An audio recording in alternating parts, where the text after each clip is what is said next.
সবার আগে হচ্ছে আমার বাংলাদেশ এবং সেই বাংলাদেশকে এবং বাংলাদেশের মর্যাদাকে ধরে রাখার জন্য এবং বাংলাদেশের খেলোয়াড়দের নিরাপত্তা নিশ্চিত না হওয়া পর্যন্ত আমার কাছে মনে হয় যে আমরা এই ধরনের খেলাগুলো থেকে আমাদের অবশ্যই বিরত থাকা উচিত এবং আমরা একটি টুর্নামেন্টকে দিয়ে বাংলাদেশের ক্রিকেটকে বিবেচনা করলে হবে না। কারণ একটি বিশ্বকাপ যদি আমরা আমাদের খেলোয়াড়দেরকে যদি সেফটি সিকিউরিটি যদি এনশিওর করতে না পারি, সেখানে আমার কাছে মনে হয় যে সে বিশ্বকাপে না যাওয়াই ভালো এবং সেখানে আমাদের একটি বিশ্বকাপকে দিয়ে বাংলাদেশের ক্রিকেটকে বিচার বিশ্লেষণ না করে আমরা কিভাবে আমাদের ক্রিকেটকে নিয়ে আমাদের ডোমেস্টিক বা আন্তর্জাতিক ভাবে আমরা আরো করণীয় রয়েছে এবং আমাদের খেলোয়াড়দের জন্য কি কি করণীয় রয়েছে সেই বিষয়গুলো নিয়ে যদি আমরা চিন্তা ভাবনা করি, তাহলে মনে হয় আমরা এই যে সময়টি আমরা পার করছি, যে ক্রাইসিস খারাপ সময়টি পার করছি, সেটা আমরা খুব সহজেই পার করে ফেলতে পারবো ইনশাল্লাহ। প্রথমেই বলেছি যে ভারতীয় ক্রিকেট বোর্ড বা আইপিএল এর সাথে যে আমাদের মোস্তাফিজের ইস্যুকে কেন্দ্র করে যে একটি দূরত্ব বা যে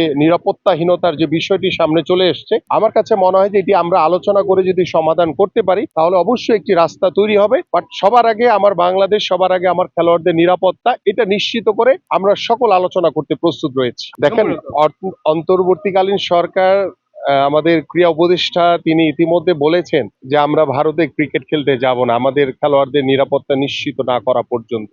পাশাপাশি ক্রিকেট বোর্ডও কিন্তু একই কথাই বলেছেন। ক্রিকেট বোর্ড কিন্তু সরাসরি আমাদের সরকার দ্বারাই মোটামুটি নিয়ন্ত্রিত রয়েছে। সো আমরা আশা করি যে বাংলাদেশের ক্রিকেটের জন্য যেটা সমুচীন হবে, যেটা ভালো কিছু হবে বা ভালোর জন্য আমাদের যা যা করণীয় আছে, ক্রিকেট বোর্ড এবং আমাদের অন্তর্বর্তীকালীন সরকার সেই কাজগুলো করবে। সেটা আমরা একজন ক্রীড়ামোদী হিসেবে, স্পোর্টসম্যান হিসেবে এবং বাংলাদেশের সকল ক্রীড়ামোদী মানুষ তারা সেটা আশা করে।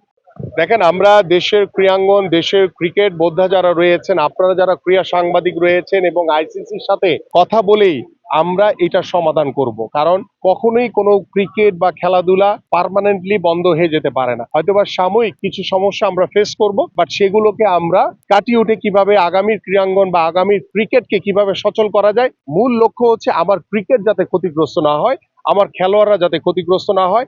আমরা ক্রিকেট এবং খেলা আমরা প্রত্যেকটি মাঠে রাখতে চাই। যে বিগত 17 বছর আমরা দেখেছি যে ওই স্বৈরাচার সরকার তারা বিভিন্ন জায়গায় হিন্দুদের উপরে মন্দিরে আগুন দিয়ে তারা সবসময় বিএনপির উপরে দোষ চাপিয়ে দিয়েছে। 5 তারিখের পরে কিন্তু সেটা প্রমাণিত হয়েছে যে বাংলাদেশ জাতীয়তাবাদী দল বিএনপি কখনোই আমাদের সেই হিন্দু ভাইদের উপরে কখনো জুলুম কিংবা নির্যাতন, কখনো খারাপ কিছু করেনি। যারা করেছে তারা কিন্তু দোষর ছিল, তারা কিন্তু দেশ ছেড়ে পালিয়েছে। এখন সেই ইস্যুটাকে তারা কেন্দ্র করে এখনো যারা কিছু কিছু দোষর রয়ে গেছে, যারা আগামী নির্বাচনকে বানচাল করার জন্য চেষ্টা করছে, তারাই একটি মহল, একটি ষড়যন্ত্রকারীরা, তারা ধর্মকে টেনে এনে তারা এই মুস্তাফিজকে কলকাতা থেকে রিলিজ করে দিয়েছে এবং যে নিরাপত্তাহীনতার যে ইস্যুটা চলে এসছে সামনে, এটা কিন্তু অন্যতম কারণ। এখানে মুস্তাফিজ কিংবা আমাদের যে ক্রিকেট বোর্ড, তার চেয়ে বড় ইস্যু হচ্ছে ধর্ম। সো ধর্মকে ইস্যু করে যারা বাংলাদেশের ভিতরে থেকে যারা দেশি বিদেশি ষড়যন্ত্রের মাধ্যমে বাংলাদেশের আগামী নির্বাচনকে ব্যাহত করার চেষ্টা করছে,